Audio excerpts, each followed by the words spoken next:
good afternoon, guys. This is Hank, and this is Lars. Lars, of course, is in Sweden, and I'm here in Texas. And we just did a QHHT session as opposed to a guided visualization. And but when we did this induction, we did it a little different than trying to go into a past life. We took him into space and over to the Pleiades. And well, I just want you, Lars, go ahead and first just say hello, Lars. Hello, everyone. It's okay. We're not trying to make this. I also wish I were in Texas because I see it snowing outside now. Oh my God! The wind is just blowing here. It's windy outside. It's snowing horizontal. Yeah. Oh really? The wind is blowing here, and the bamboo is the weeping willow tree has no leaves on it, so it looks like a little fall. But then, of course, right over there behind it, there's bamboo. So okay. We just had this session, and when he arrived, he was, well, you just go ahead and tell it. This is amazing what he says. Listen to this. Yes, my first impression were that I was in an empty space, swimming almost in that space like a dolphin in the water. And I came to this big sphere of crystal. It was faceted, so it had many parts in it. Many-faceted. Yes. Yes, exactly. And inside there was a part of me already. And I remember I told that part of me, "Can you please be clear this time?" And he's just laughing at me, and swoosh, went away. And then I was hanging in an empty space, surrounded by a soft white light. It was a little bit like being wrapped in some cloth, and there were going a lot of energy through me, and I have no remembrance of that part that went away with the crystal. I only remember that a lot of different energy coming into my area, trying to do healing and resetting my chakras and everything, doing work on me as a person. Almost like a pit stop at the Indy 500, huh? Yeah, exactly. I changed some oil. Wow. And new tires and some brakes. And at what point did you sort of phase out of the conversation that we were having? Yeah, I was in that feeling that was really nice. I started to argue with the energy around me and asked, "Can I please stay here? I want to be here because this feeling is so enormously good." And they said, no, you can't stay here. Please, I was like a little child in a candy shop. Please, can I have that lollipop? No, you have to go back. But please, you have to go back. But you are coming back here whenever you want. And then when I began to hear you taking me out of the induction.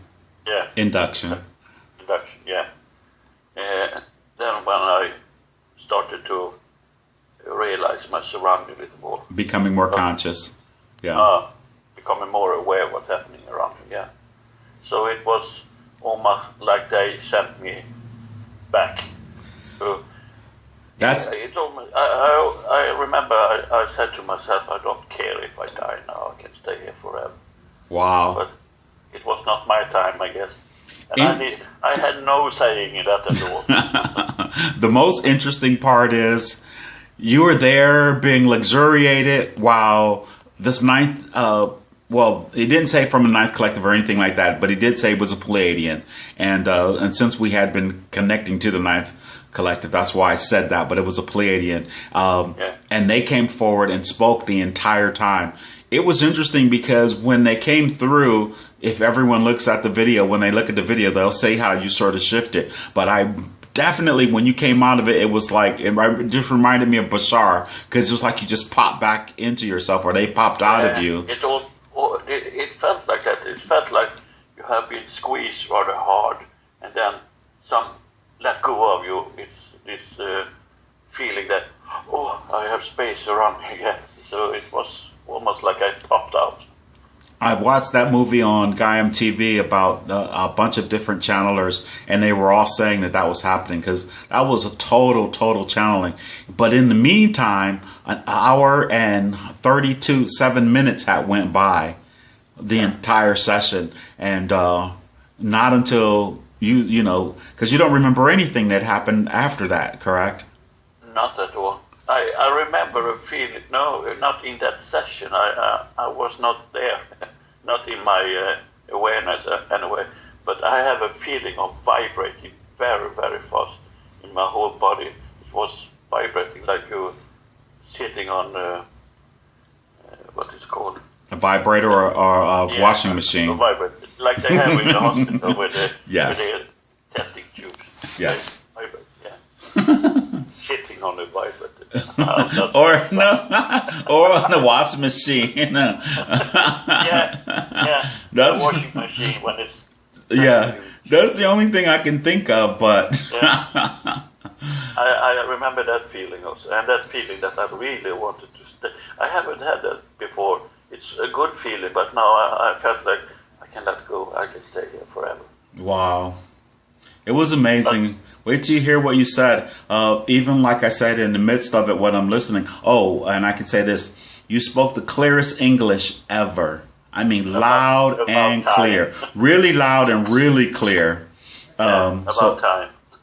So I'm sure we won't have anyone down in the bottom. And even my dogs didn't bark or anything. No. It was like the universe was like, okay, we're going to come in and we're going to keep everything quiet and clear to try and keep the peeps happy. All right, you guys, we love sharing this type of stuff, and we are happy that you come and listen in. Anything else, Lars? No, I guess we'll be hearing each other soon again. Lars hasn't heard the session yet because he doesn't remember it, but I promise you, when you wait to hear what you said, dude, I'm telling you, you're gonna be like, whoa. I mean, you said profound.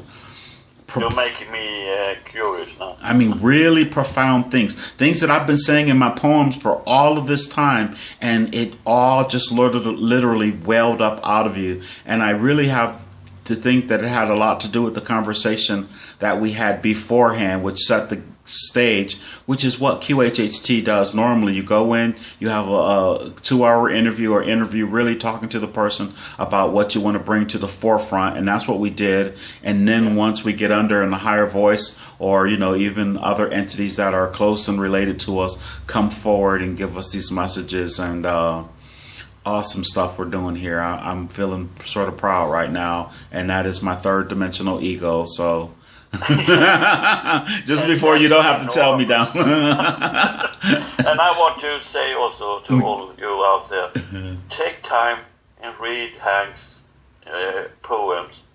Call it what you want, poem, but you can sing them if you want. But take time to read them. Or listen. Really good things. You do yours with reading. Your messages, you write them. I recite mine. Yeah. So they should probably listen, huh? And yeah. I or read. Oh, I'm sorry. Yeah. I'm sorry. I was gonna say read them with their feelings. Yeah. Read them with open mind. Very good. And resonate if it's possible. Thank you. I didn't pay him to say that, guys. You promised me $50. All right. Love and light.